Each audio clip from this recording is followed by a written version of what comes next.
अस्सलाम वालेकुम my dear students. तो आज हम पढ़ने वाले हैं क्लास सेकंड की इंग्लिश चैप्टर नंबर 9 की एक्सरसाइज और स्टोरीज हमने ख़त्म कर लिया था। तो फिर आज हम करने वाले हैं इसके ग्रामर वाला पोर्शन जो कि है हमारा पेज नंबर 89 पे। ठीक है, तो फिर आज हम पढ़ने वाले हैं किसके बारे में? प्रीपोजिशन के बारे में। किसके बारे में? प्रीपोजिशन के बारे में। तो प्रीपोजिशन हम किसे कहते हैं?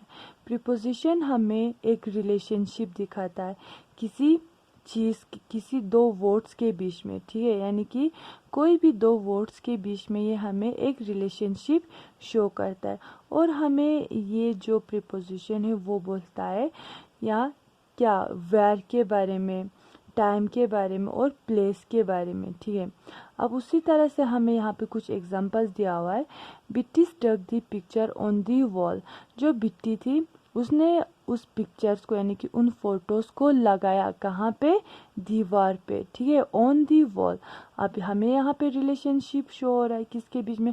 पिक्चर और वॉल के बीच में। ठीक है, अब ये जो पिक्चर है वो लगाया गया था कहाँ पे? वॉल पे। तो फिर हमें यहाँ पे क्या आएगा? ऑन आएगा। अब उसी तरह हमें यहाँ पे दिया हुआ है B is the letter between A and C. जो ये बी है वो हमेशा आता है किसके बीच में? ए और सी के बीच में। ठीक है, तो फिर हमें यहाँ पे भी एक रिलेशनशिप दिखाई दे रहा है किसके बीच में? ए और सी के बीच में। ठीक है, उनके बीच में क्या आता है? भी आता है। अब उसी तरह थर्ड एग्जांपल हमें दिया हुआ है the cat is behind the bed. जो ये कैट है वो कहाँ पे है? बेड के पीछे। तो फिर यहाँ पे हमें कैट और बेड के बीच में एक रिलेशनशिप दिखाई जा रही है कि ये कैट कहाँ है? बेड के पीछे है। ठीक है, अब उसी तरह से हमें आता है इसका ए वाला exercise. Tick the correct word to complete this sentence. हमें इस वर्ड्स, हमें जो यहाँ पे वर्ड्स दिया हुआ है इनको हमें क्या करना है? टिक करना है। ठीक है, तो फिर सबसे पहला हमें दिया हुआ है there is a squirrel on the wall. यहाँ पे क्या है? ये जो स्क्विरल है वो कहाँ पे है? दीवार पे। अब इन दी दीवार तो नहीं हो सकता, क्यों? इन हम तब इस्तेमाल करते हैं जब उस चीज़ की रिलेशन उसके साथ पूरी तरह से हो। ठीक है, अब यहाँ पे हमें क्या लगेगा? ऑन, क्योंकि ये वॉल पे क्या है? ऑन है। ठीक है, यानी कि वो उस पे चढ़ रहा है। तो फिर हमें यहाँ पे क्या आएगा? ऑन आएगा। अब उसी तरह हमें दिया हुआ है सिमिता इज हाइडिंग बिहाइंड या फिर बिटवीन दी डोर। जो ये सिमिता है वो छुप रही है कहाँ? बिटवीन। बिटवीन हमने किसके साथ इस्तेमाल किया था? हमने किसके बोला था? बिटवीन, बीच को। अब ये जो सिमिता है वो बीच, डोर के बीच में तो नहीं छुप सकती क्योंकि डोर ऐसे होता है।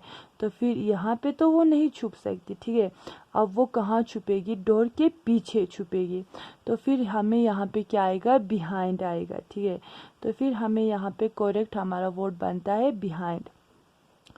अब उसी तरह थर्ड वन हमें दिया हुआ है the river flow in under the bridge. ये जो रिवर है वो बहता है इन की अंडर, यानी कि जो हमेशा कोई भी रिवर हो वो ब्रिज के नीचे से बहता है। ठीक है, अब ब्रिज से तो नहीं बह सकता। ये जो दरिया है वो हमेशा कहाँ से बहेगा? ब्रिज के नीचे से, अंडर दी ब्रिज। ठीक है, अब उसी तरह हमें फोर्थ दिया हुआ है माई classroom is between on the library and the lunch room. ठीक है, जो मेरा ये क्लासरूम है वो लाइब्रेरी और किसके बीच में? लंच रूम के बीच में। ठीक है, तो फिर हमने जैसे यहाँ पे इस्तेमाल किया था उसी तरह हमें यहाँ पे भी क्या आएगा? बिटवीन आएगा। माई classroom is between the library and the lunch room. जो मेरा क्लासरूम है वो किसके बीच में? लाइब्रेरी और लंच रूम के बीच में है। ठीक है, अब उसी तरह हमें फिफ्थ दिया हुआ है fish life behind in water. ठीक है, ये जो फिश है वो जिंदा रहता है कहाँ? बिहाइंड, यानी कि पानी के पीछे कि पानी में ही।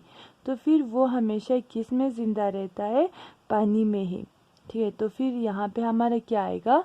इन आएगा। अब उसी तरह हमें दिया हुआ है बिट्टी स्लीप एट 10 o'clock। तो फिर यहाँ पे हमें टाइम के साथ किसका इस्तेमाल हो रहा है, एट का।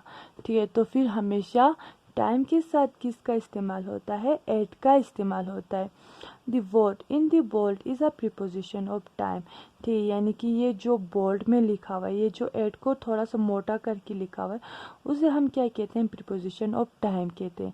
यानी कि ये हमेशा एट हमें हमेशा क्या शो करता है, कोई टाइम शो करता है। A preposition of time tell us the time when some things happen। ये जो preposition of time होता है वो हमें किसके बारे में बोलता है कि कोई चीज़ कितने बजे हुआ। ठीक है, यानी कि कोई एक्शन हुआ तो वो कितने बजे हुआ। We use in with the times of days, months and year। अब हम जो ये in होता है वो हम किसके साथ इस्तेमाल करते हैं, डेज के साथ, मंथ्स के साथ, ईयर्स के साथ। इन तीन चीज़ के साथ हम हमेशा किसका इस्तेमाल करते हैं, इन का। अब हम ऑन का इस्तेमाल करते हैं